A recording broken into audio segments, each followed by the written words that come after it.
I'm Helen Carter, 69 years old, and this house on Elm Street has kept the heartbeat of my whole life. I still remember the way the porch boards creak at dawn, the way my late husband used to lean against the railing and wave to neighbors on Sunday mornings.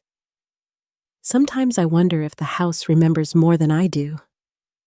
Every photo on the mantel, every worn spot on the stair speaks of love and loss. I always thought the hardest thing I'd face here would be learning to live alone after Fletcher died. But I was wrong. Before I go any further, if you've ever had to stand your ground for something that mattered, just tap that subscribe button and tell me your story down below. I'd love to know how you held on when it would have been easier to let go. I was born and raised right here in Waco, Texas, the only child of two school teachers who believed kindness and honesty meant more than anything you could own. We didn't have much money, but I never felt poor, not with a mother who sang while she cooked, or a father who always found a way to laugh even when bills piled up. I learned early that a good life was built day by day, that the most important things weren't things at all. After I married Fletcher, this house became our world. We raised our son, Tom, under its high ceilings and shaded windows.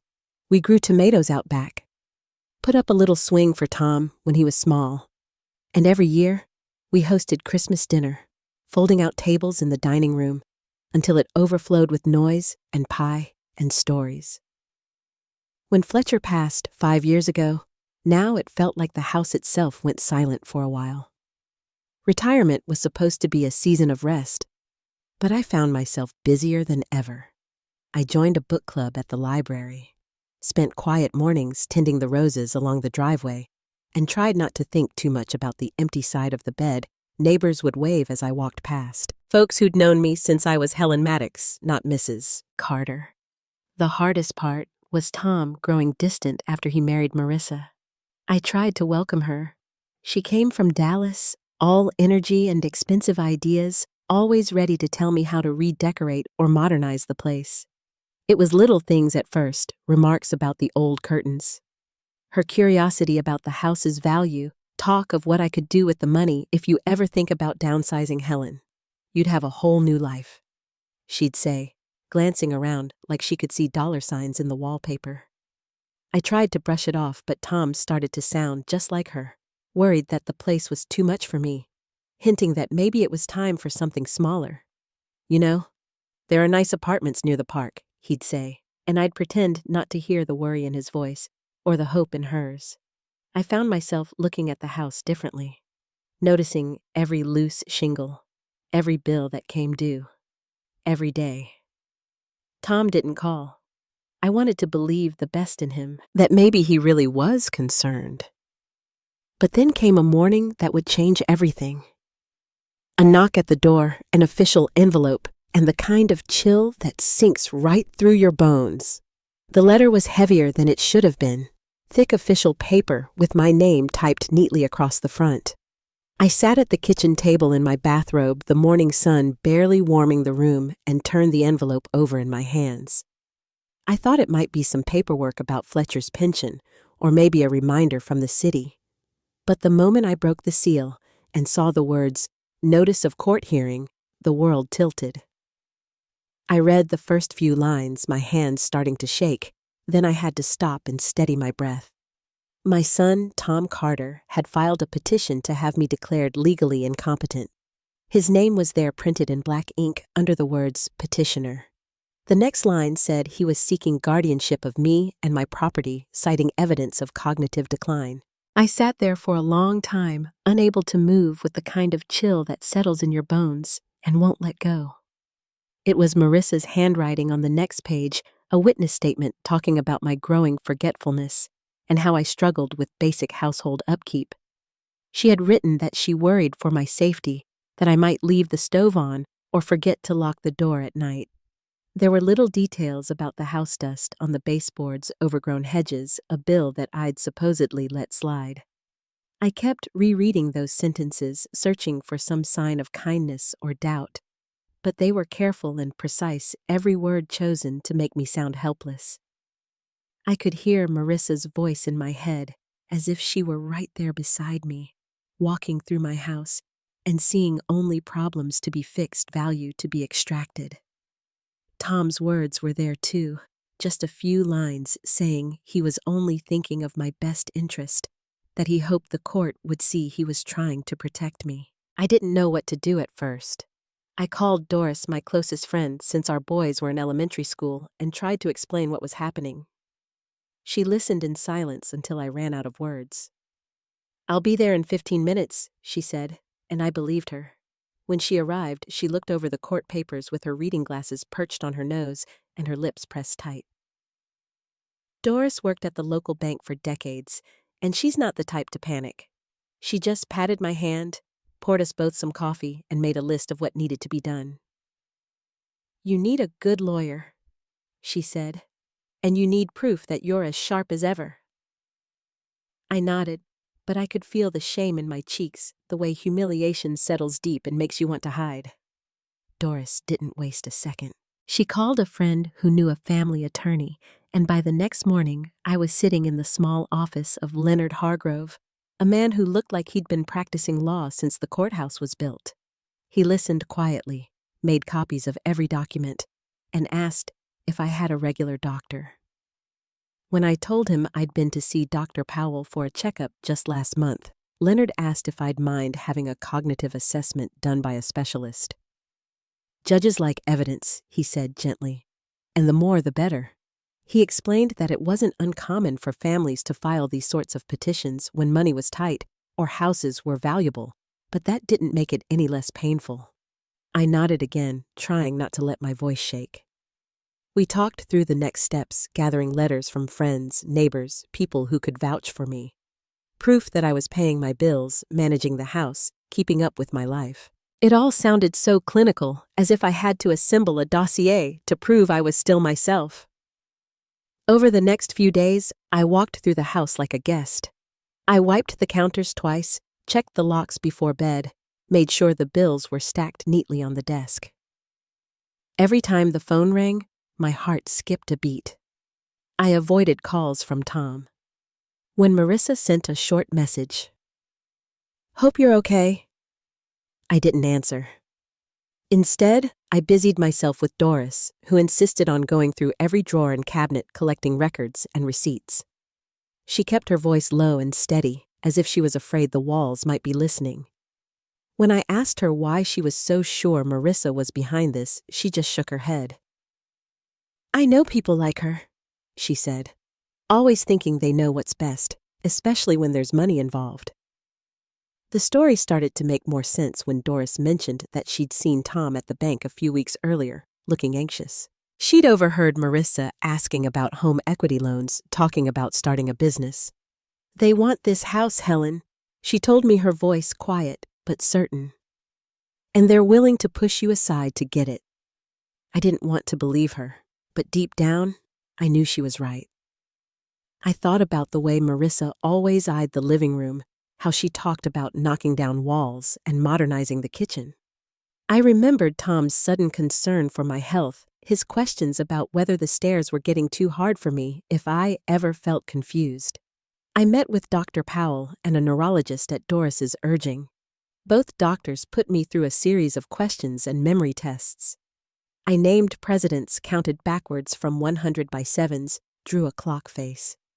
They both assured me afterward that I was just fine, nothing out of the ordinary for a woman my age. I asked Dr. Powell if he'd write a letter for the court, and he said he'd be glad to.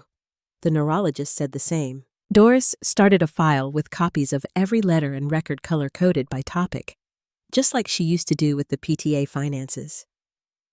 One evening, as we sat at the kitchen table going over a checklist, Doris looked up and asked if I wanted her to dig into Marissa's past a little. "She's only been in town a few years," Doris said. "Nobody really knows her." I hesitated, not wanting to stoop to suspicion, but something about the determined set of Doris's jaw made me nod. "Just in case," I said. She nodded back, already thinking 2 steps ahead. I'll talk to my cousin, he knows folks down in Dallas. Maybe someone's heard something. Every night, I sat on the edge of my bed, turning the envelope over in my hands, reading Tom's name, wondering when it all started to change. I thought of all the little signs I'd missed, the warnings hidden in plain sight. Tom's long silences, the way he let Marissa speak for both of them, the way my invitations went unanswered. I remembered when he was small, how he used to run up the front walk and burst through the door, his face bright with news from school. I wanted to believe that somewhere inside him was still that boy, but it was getting harder to see past the hurt. On the 5th day after the letter arrived, Doris called with news. Her cousin had found out that Marissa had left a string of failed business ventures in Dallas and Fort Worth, that she'd filed for bankruptcy twice before moving to Waco. She's good at making promises, Doris told me, but not so good at keeping them. My heart dropped. I realized then that this was bigger than just a family argument or a misunderstanding. Marissa had chosen Tom and this house as her next opportunity, and Tom, maybe out of love or fear, had gone along with it. When Doris and I sat down with Leonard and shared what she'd learned, his face darkened. "This will help," he said. "Judges don't like being manipulated, but we'll need to focus on you and your life here, on your stability."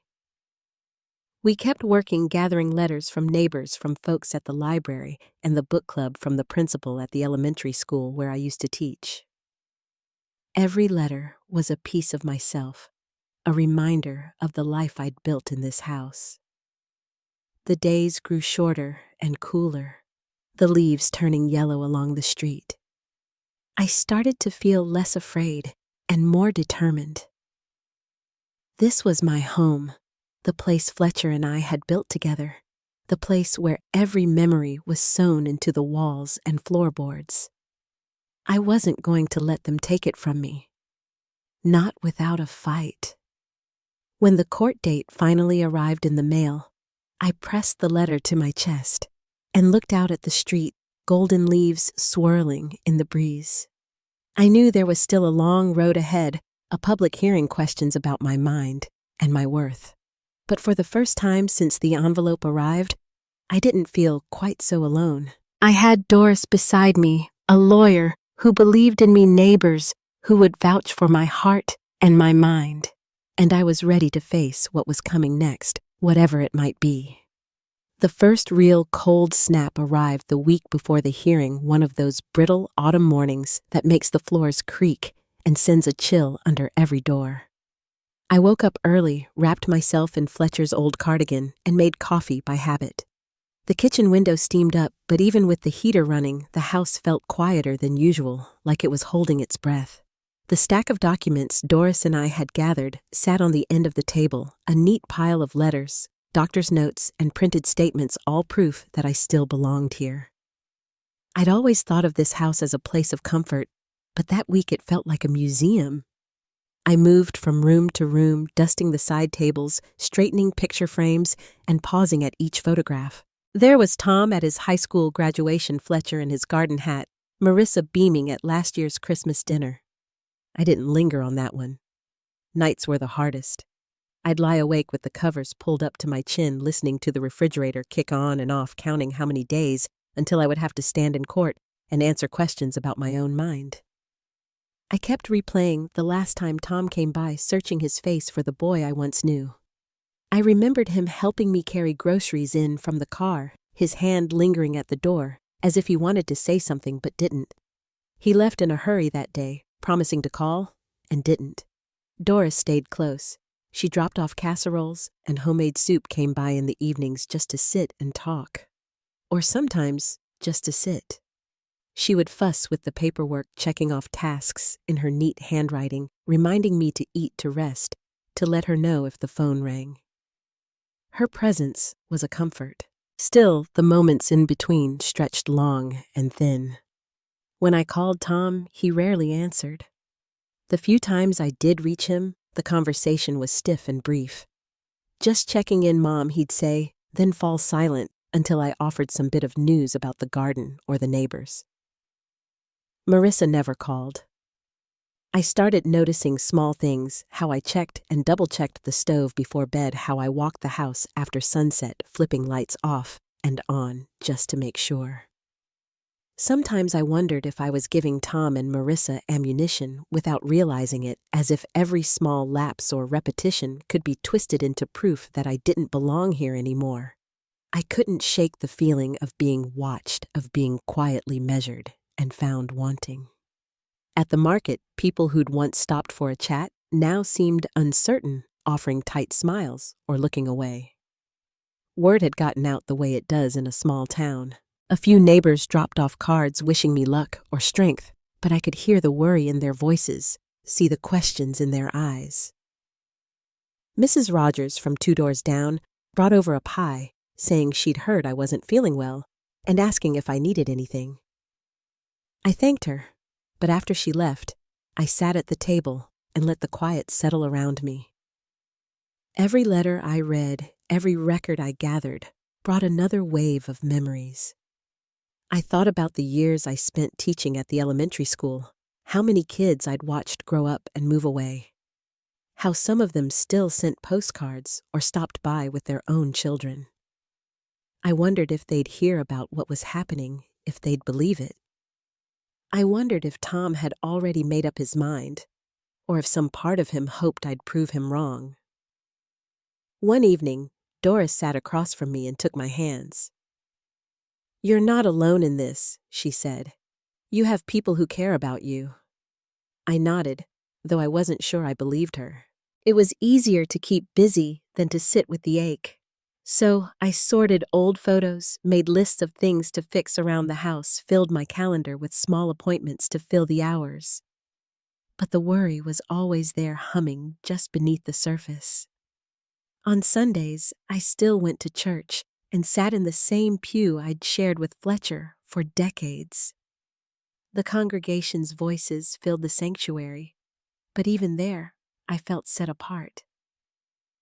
After the service, I shook hands and smiled, but no one asked about Tom, and I was grateful. When I got home, I found myself standing in front of the hallway mirror, watching my own reflection for signs of change. Did I look older? Tired? Was I missing something everyone else could see? As the hearing drew closer, the air in the house grew heavier. Each day felt like another layer of worry pressed down on my chest. I wrote a letter to Tom, but tore it up before mailing it. There was too much I couldn't say. I thought about Marissa, how she used to walk through the house, opening drawers and cupboards, running her hand along the banister, as if measuring it for something new. I remembered how quickly Tom had started to echo her, how suddenly my choices were outdated, my habits concerning. One night, I found myself standing outside on the back porch, the sky clear and cold, the moon high over the sycamore tree.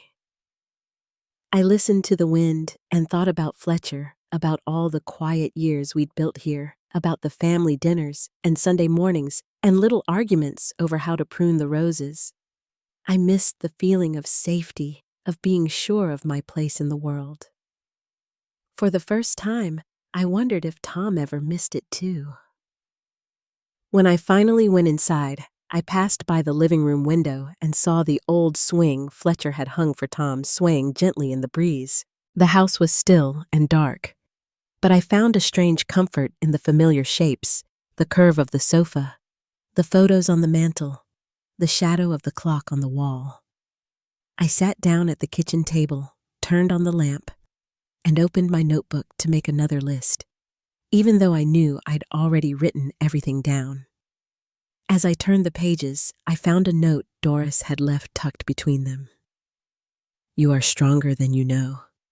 I read it twice, set it aside, and pressed my palms flat against the table, feeling the smooth wood under my hands.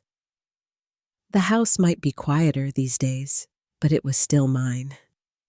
I wasn't sure what the hearing would bring, but I knew I would walk in with my head held high. That was all I could promise myself. And that was enough for now.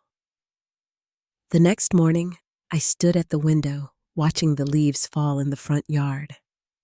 The sunlight stretched across the porch, warming the spot where Fletcher used to drink his coffee. I thought about the day ahead, about all the uncertainty still waiting for me. But the fear had settled, replaced by a quiet determination. Whatever Tom and Marissa might do, I would not let them write the ending to my story.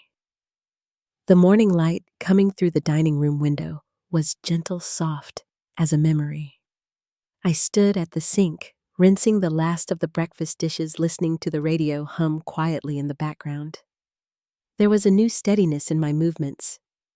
Maybe it was habit, maybe it was stubbornness, but I was determined to keep every bit of my daily routine. My calendar was dotted with appointments, doctor's visits, meetings with Leonard, errands with Doris, but somehow it made the days feel manageable, like I was keeping myself anchored in something familiar. That Thursday, Doris came by with a grocery bag tucked under her arm and a determined look in her eye. She handed me a folder and sat at the table, flipping it open to reveal a small stack of printouts, newspaper clippings, and handwritten notes. "I've been talking to my cousin in Dallas," she said, and the way she spoke, I could tell she'd been digging deep. She'd found records of Marissa's old business dealings, bankruptcies, unpaid debts, the kind of details that don't come up over coffee. Doris tapped the page with her finger. "I thought you should know," she said. "You're not the first person she's done this to." I sat down beside her and let the facts settle between us. I read about a beauty salon that had closed, overnight staff left unpaid, clients left without answers. Marissa's name was there, but it was listed as Melissa Daniels, another name, another city. Doris had called one of the women listed in the article a former employee, and the woman remembered Marissa, vividly remembered the promises, the charm, the way things fell apart. I could almost hear her voice through the words on the page, the disappointment, the hurt. Later, as Doris left to pick up her granddaughter from school, I sat at the kitchen table with the folder spread out in front of me. I listened to the house settle the way old houses do, and tried to piece together the person Marissa was before she ever came into Tom's life. I remembered her bright laugh at our first Thanksgiving together, how she brought a fancy bottle of wine and told stories that made everyone at the table lean in to listen. I remembered, too, how she'd glance around the room, taking in every detail, every antique dish and picture frame. That afternoon, I took a walk down Elm Street, letting my feet carry me past the neighbors' houses and under the big maple trees that lined the block. Mrs. Rogers was out pruning her roses, and I stopped to say hello. She told me about her son in Oklahoma City, about the new puppy he'd brought home. Her stories were comforting in their ordinariness. For a few moments, I was just Helen again, not a defendant, not the subject of whispered worries, just another woman enjoying a fall afternoon. I came home and called Leonard. He listened as I described what Doris had uncovered. "We'll use what we can," he said. "But it's your life here that matters most." He reminded me that the judge would care about my stability, my independence. Still, he said it helps to know who we're dealing with. We talked about the hearing, about the kinds of questions the judge might ask, about how to keep my answers clear and honest. I wrote down every suggestion, grateful for something practical to focus on. That evening, I sat by the window with a mug of tea and watched the streetlights flicker on. I thought about Tom, wondered if he knew about Marissa's past, wondered if he would want to know. I remembered the boy who used to run up these porch steps with scraped knees and stories about the playground. I tried to picture the man he'd become, the man who would put his mother on trial for her own good. When the phone rang, I startled. It was Doris checking in as always, but her voice was softer than usual. "You all right?" she asked. I told her I was fine. She said she'd be over the next morning to drive me to my doctor's appointment, and I smiled, knowing there was no sense arguing. After we hung up, I looked around at the house, the worn rugs, the old clock, the photographs on the mantel. I let myself sit in the quiet a little longer, feeling the weight of the coming days, but also a thread of resolve pulling me forward. Before bed, I pulled out an old photo album and flipped through the pages, stopping at one from Tom's childhood, a picture of us in the backyard, his arms around my waist, Fletcher beside us holding a homemade kite. I ran my finger along the edge of the photo, feeling the years press in close. I closed the album and set it aside, thinking about everything I'd learned and everything I still didn't understand. That night, as I lay in bed, listening to the distant hum of traffic, I realized there was a shift happening, subtle but sure. I wasn't just bracing for the storm anymore. I was starting to find my footing again, drawing strength from the people around me and from the truth itself. Whatever came next, I knew I would meet it as myself. When morning came, I felt steadier. I took a little more time with my hair, chose a blouse that Fletcher always said brought out the color in my eyes. I packed my folder and the notes Doris had left, and I waited by the window for her car to pull up. The sky was clear and bright. I watched the sun move slowly across the porch, and I let myself believe for the first time in a while that I could hold on to what mattered. The day of the hearing was drawing closer, and for the first time, I felt ready to face it. The morning of my first act of resistance started quietly, the way all the most important days seemed to. I woke early, took my time making coffee, and sat at the dining room table, the folder of documents beside me.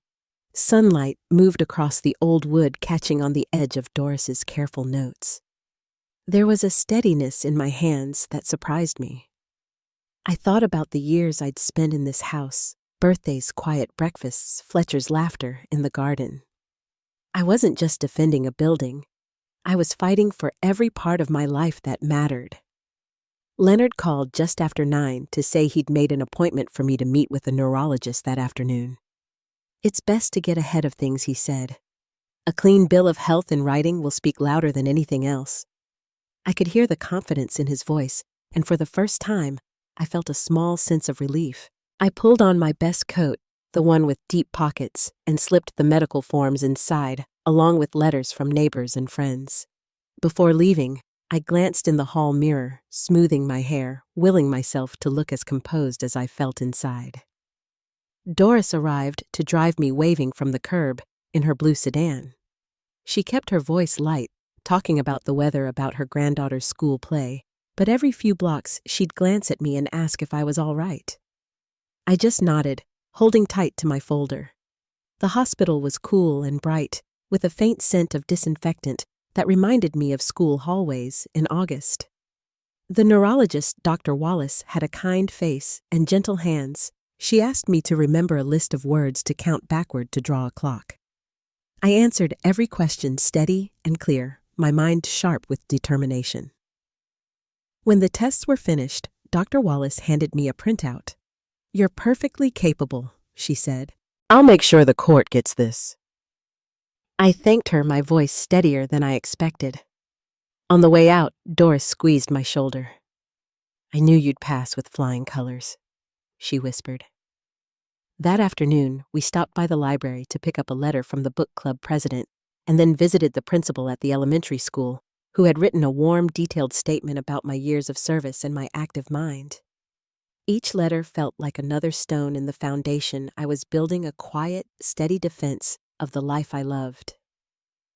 Back home, I spent the evening sorting the documents, placing each one into its proper section. When Tom called, I picked up on the second ring. His voice was careful, distant.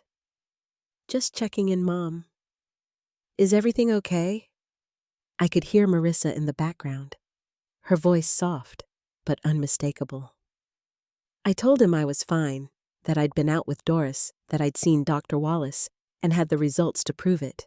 There was a pause on the line, a hesitation that said more than words. "That's good," Tom finally said. "I just wanted to make sure you're all right." Before he hung up, he added, "We'll see you at the hearing." I said goodbye and set the phone down, feeling a mixture of sadness and resolve. As dusk settled over the house, Doris called to check in one more time. "You did good today, Helen," she said. "Don't forget that." I thanked her, then sat by the window, watching the streetlights flicker on. The house was quiet, but it felt different now, less like a museum, more like a stronghold. I could sense a change, not just in the paperwork and test results, but in myself. I was no longer waiting for someone to rescue me. I was taking the first steps to protect what mattered. Before bed, I pulled out the folder of printouts Doris had given me about Marissa's past. I called Leonard and told him about the bankruptcies, the unpaid debts, the stories from Dallas and Fort Worth. "Let's keep that in our back pocket," he said. "It's not the heart of your case, but if we need it, we'll be ready." I hung up, feeling a quiet sense of preparation. I wasn't out to hurt Tom or even Marissa. I just wanted the truth to have a chance. I fell asleep that night with the documents lined up on the coffee table, the kitchen tidy, the porch light glowing outside the window. It wasn't much, but it was something my first real act of resistance, quiet, but determined, like the roots of the old maple tree out front. I didn't know what would happen next, but for the first time in weeks I felt ready to meet whatever was coming. The hearing was just days away. I was not alone, and I was not backing down. The day of the hearing arrived with a crispness in the air that felt almost cleansing. I woke before dawn, lying still for a moment, listening to the quiet in the house. It was the same familiar quiet I'd always known. But this time, it seemed to gather around me like a cloak. I rose, washed up, and chose the navy dress I'd worn for Tom's graduation all those years ago. My hands were steady as I pinned my hair back and put on the earrings Fletcher gave me for our 20th anniversary. The coffee tasted stronger than usual. Sunlight crept slowly across the kitchen floor, while I checked my folder, medical records, letters, every careful piece of evidence Doris and I had gathered. Doris arrived right on time, her car parked in front of the house. She came in for a moment, straightened my collar, and looked me over like she used to when we both worked at the school. "You're ready," she said, her voice gentle and certain. I nodded, feeling her calm pass into me. Leonard called to say he'd meet us at the courthouse and reminded me to answer every question truthfully, just as I'd practiced. The courthouse stood solid and imposing, red brick and white columns against the blue October sky. Inside, the air was cooler, filled with quiet voices and the shuffle of papers. Leonard found us just inside the doors and offered a reassuring smile. Together, we walked down the long hallway to the courtroom. I could see Tom and Marissa sitting at the plaintiff's table, their heads bent together, speaking quietly. Tom didn't look up when I walked in. I took my seat, folded my hands, and waited.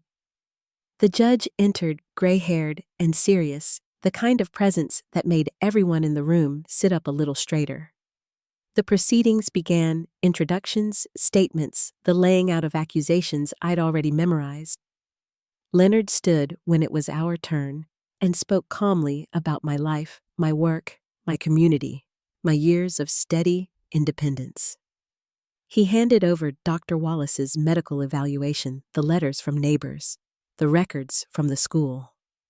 The judge leafed through each page, nodding as he read. Tom was called to speak.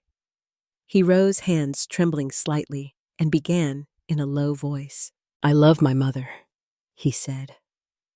"But lately, she forgets things. She repeats herself. She's left the oven on more than once." I listened, watching him carefully. He described his worries, the conversations we'd had, moments I remembered differently. There were no specifics, no dates, no details, just the steady drip of concern. The judge pressed for examples. Tom hesitated, glancing at Marissa, then spoke about the size of the house and how hard it must be for one person to manage. Then it was Marissa's turn. Her voice was practiced, her eyes bright. She spoke about missed appointments and dust in the corners, about how I struggled to remember the names of people I'd known for years. She described the house as falling into neglect. Her words painting a picture I hardly recognized. The judge listened, but did not interrupt. I felt a strange detachment, as if I were watching someone else's life play out before me.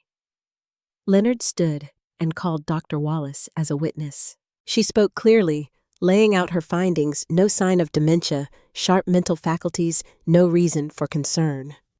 Then Doris testified, her words steady and unwavering, describing my routines, my attention to detail, my continued involvement in the community. The principal from the elementary school spoke next, sharing stories about my years teaching the students who still remembered me, the book club I helped organize each month. Leonard then called on a woman named Linda from Dallas, the former salon employee Doris had contacted. She described her own experience with Marissa, her voice clear but subdued as she explained the lost wages and broken promises. Marissa's face tightened, and I saw Tom glance at her, confusion flickering across his features. After the witnesses, it was my turn. I rose, hands steady, and told my story. I spoke about my life in the house, the routines that shaped my days, the ways I cared for myself and my home. I described the friendships that had lasted decades, the garden I tended, the meals I still cooked. I told the judge about the small joys, morning walks, afternoon tea, sitting on the porch in the evening, watching the streetlights come on one by one. The judge asked a few questions, and I answered honestly, letting the years of my life speak for themselves. There was a pause while the judge looked through the folder one more time. He then addressed Tom, asking if he had anything further to add. Tom shook his head, silent and pale. Marissa sat perfectly still, eyes fixed on the far wall.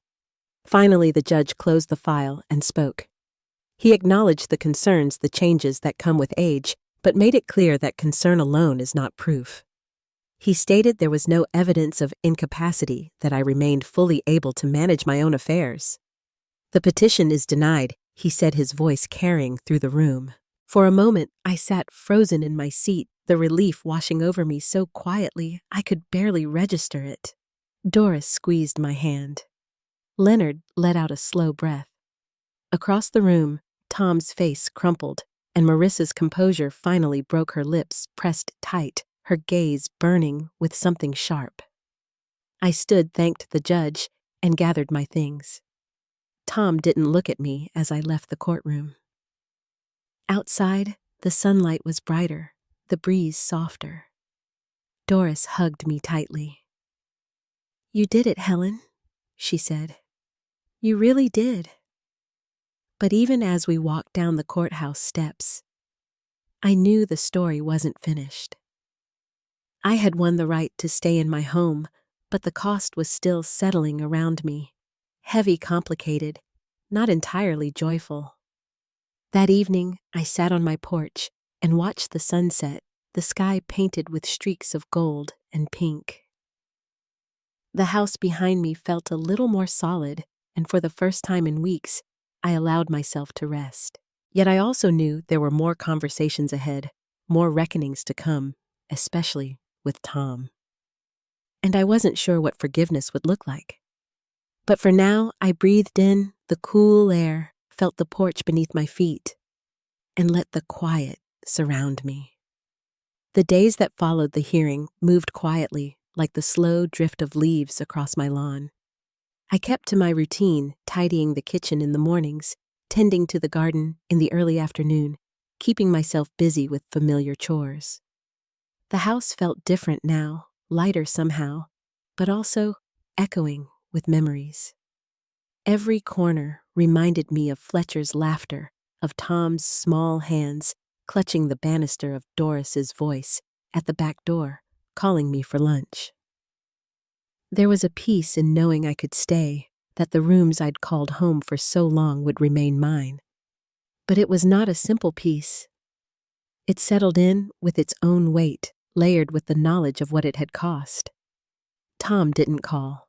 I left my phone on the table by the window, glancing at it now and then, but the screen stayed dark.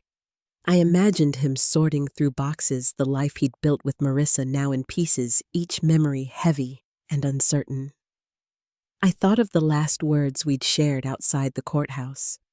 I replayed the conversation, searching for the place where we'd crossed a line, and couldn't find our way back. It was Doris who stopped by first, her arms full of groceries and a cinnamon coffee cake she'd baked that morning. She came in without knocking, setting the bags on the counter, and rolling up her sleeves to help with supper. We worked side by side, peeling potatoes and slicing carrots, and she talked softly about the book club, about her grandson's baseball games, about the town gossip. She never once mentioned the hearing, or Tom, or Marissa, but her steady presence was a comfort. After dinner, she sat across from me at the kitchen table and reached for my hand.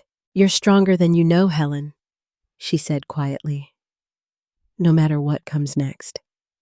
That night, I sat on the porch with a cup of tea, watching the street grow quiet. The wind carried the scent of fallen leaves, and somewhere in the distance a dog barked. I listened for the sound of Tom's car, half hoping, half fearing he might appear. Instead, the darkness stayed still, broken only by the gentle glow of the porch light and the memory of all the evenings spent out there with Fletcher. The next morning, the phone finally rang. Tom's number lit up on the screen. I let it ring twice before I answered, holding my breath as I pressed the button. His voice was low and tired. "Mom, I just wanted to let you know Marissa's gone. She packed her things and left last night." I listened, waiting. She left a note, said she needed time to think. "I don't know if she'll come back. And I don't know what I'm supposed to do now." There was a long silence. I wanted to say something comforting, but the words wouldn't come. Tom filled the quiet himself, his voice edged with anger and grief. "You could have told me, Mom.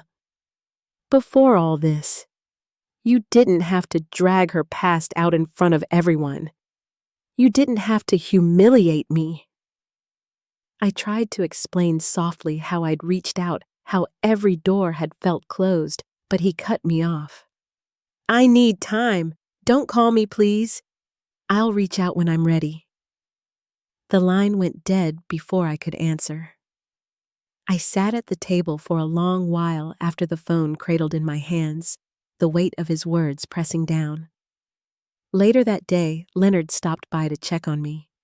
He brought a manila envelope thick with paperwork. "The hearing's over, but Marissa's past is deeper than you thought," he said. "She's done this before. Different names, different towns." He handed me the envelope. "You don't have to do anything with this, but I thought you should know you weren't the only one." I thanked him, set the envelope aside, and listened as he talked about the process ahead. Will's paperwork, the small things that come after a storm. In the evening, after the sun slipped behind the trees, I opened the envelope. There were letters, emails, even a group of names and numbers, people like me who had trusted and lost. Their stories were familiar, empty promises, financial losses, the slow realization that the person they thought they knew was someone else entirely. I sat in my living room, the soft light spilling across the floor, and began to read. One by one, the stories unfolded, each one echoing parts of my own. I realized then that what happened in my family was not an isolated storm, but part of a pattern that stretched far beyond Waco. I reached out to Doris, told her what Leonard had found, and together we decided to contact a few of the others. Maybe I thought it was time to help someone else find their voice. Maybe the hardest part of justice was making sure it went further than your own front door. Before bed, I sat on the porch again, letting the quiet wrap around me. The air was cooler now, autumn pressing in. The house behind me was still holding its memories and its scars. I didn't know what the next days would bring with Tom, or if Marissa would ever return. But I did know that I was not alone, and that the fight for justice once started could carry you further than you ever expected. I glanced at the phone one more time before going inside, hoping for a sign, but the night stayed silent. I closed the door softly, ready to face whatever came next. Spring settled in quietly that year, softening the air and painting the yard with new color. I moved through my days with a steady routine: early morning coffee on the porch, tending to the garden beds, checking the mailbox. The house so hard fought for seemed to breathe easier, holding its silence with a gentle pride. Now and then, I would pause by the front window and look out over Elm Street, remembering how close I came to losing it all. Not just the place itself, but the peace and dignity that make a life whole. I never heard from Marissa again, not directly. Word made its way back that she'd left Texas altogether. The group Leonard helped me organize grew slowly, each new member adding their own story of betrayal and loss. We traded emails and calls, piecing together the truth of what had happened, and after some months, enough of us agreed to move forward with a class action suit.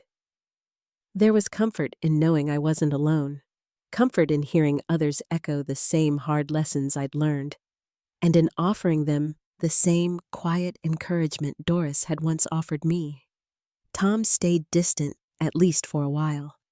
The days slipped into weeks, and his silence was a shadow I learned to live with. I wrote him a letter, just a simple note to say the door would always be open, that forgiveness isn't a single moment, but something that grows in its own time. I left it at that, trusting he'd find his way back, or not, as he needed. Life settled. I returned to the book club, started volunteering again at the library, sometimes helping new readers find their footing. Doris stopped by often with stories or slices of pie. Leonard checked in every so often, letting me know how the case was moving along. At night, I would sit out on the porch, the house behind me lit up and warm, and feel a kind of peace I hadn't known in a long time. Then one Saturday afternoon, Tom's car turned into the driveway. He sat behind the wheel for a moment before getting out, hesitating at the porch steps. I opened the door and waited.